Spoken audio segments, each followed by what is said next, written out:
I'm Paul Ginter, and I've been a lead trainer for the IFS trainings for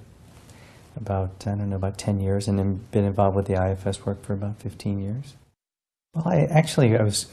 living in Tennessee at the time. This is about 15 years ago, and I got a call from an ex-fiance, and she said, I've been doing this training with IFS, and it's so amazing and so powerful, and she said, it's going to be perfect for you. It's going to be a really good fit, so you need to check this out. And so I just began to read some things that Dick Schwartz had written, and then had him come down to Tennessee to do a training at the university where I was working. And like she said, it was very powerful and helpful to people, and it felt like it just gave me and others a way to work that was just more effective than most of what I had seen before. So eventually actually ended up moving up to Chicago and just to be around more of it. And so it really has had a big impact on me. You know, I guess I hope for them that they can be like most of the people that go through the trainings, and they really are affected both professionally and personally, able to do better work with others, and also just finding ways to help themselves. I think that one of the things that I'm most interested in as a trainer is to be able to create space that's safe for people to learn, an environment that feels like it's conducive to learn, and so, you know, I'm often really paying a lot of attention to how to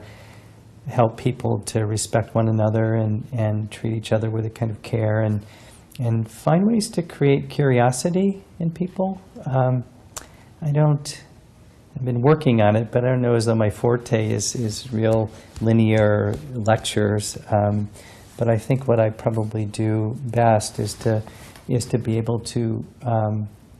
create images for people, or to be able to tell stories or case examples that illustrate the work, and to create a space where I think people can really hopefully be able to learn the most they can from the trainings. There are a lot of people out there that learn best by doing, and so I think that I and other trainers do pay a lot of attention to experiential learning.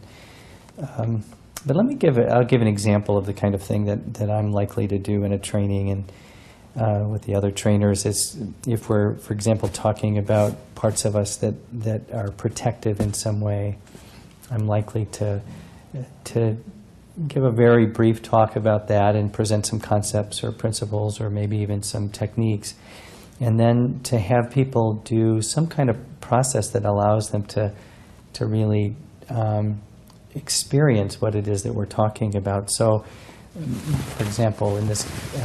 example I started with, to be able to say, you know, have people begin to play the parts of them that protect themselves in certain ways, and we might have one person interview the other person and talk as if that person is the protective part, and then from that, hopefully the person gets a sense like, oh yeah, there really is a part of me in there that protects me in those ways, and I can actually even feel it in my body, and I can hear it in my voice, and I can really imagine it in different real life situations. So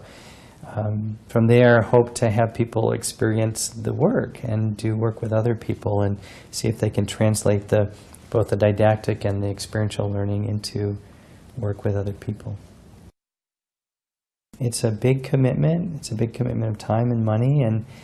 so I guess one suggestion I would have is to be able to talk to people that have taken the training or to talk to trainers. And I think most of us are very willing to talk about what the training's all about and any concerns they might have. But probably the best people to talk to would be the folks that have been through it already. And I'd say that might be the best step to take if you're thinking about being in a training. I feel like even though the way that I worked prior to IFS was fairly consistent in some ways, I think that there's a clarity about this model that's helped. It provides a kind of a map for me to see what's happening in sessions and the work that I do, and have a kind of confidence that I think I didn't have before. It's not to say that sometimes in the work, I get stuck like others, but I don't end up then feeling like we're not going to get anywhere. I have a confidence that if we stick with a particular issue or way of working, that in time we really can work through this, whatever that is. So I think it's mostly confidence that I think I've gotten, and also I think just personally, I feel like I probably am better equipped to be able to respond to what comes my way. That I think I have maybe I don't know, a little bit better access to my own parts and ways of knowing how to work with those, so that I don't get thrown quite as much. If you're a doctor, or if you're a body worker, or some of the people that come that are not therapists that come to the training, I think that they pretty consistently have experiences of learning how to better be in relationship with the people that they're working with, and that seems so core to being effective in our work. So, and I've heard that from folks, that there's a way that there's just a deeper understanding and more compassion and clarity and curiosity and qualities that are so important to be able to do good work with people and help with the healing process. But I feel like my professional work with clients and families, couples and individuals, I feel like that's really been impacted in a big way. I just feel like I'm a lot more effective. So that's a big gift, and one that I experience all the time. It's amazing when I just was at a training last weekend, and the other trainers, when we're sitting down to talk about the weekend, we're just all so grateful for being part of it, and just to see the impact that the trainings have on people, and watch people begin to say, oh gosh, I worked with this client this week that I was really stuck with, and all of a sudden I did this, and this, and I wasn't stuck anymore. Or, I've been struggling with this thing in my relationship with my husband or with my mother or whatever, and that's really, I know there's a significant difference. And so to see that in people is, it's really wonderful. So I'm very grateful.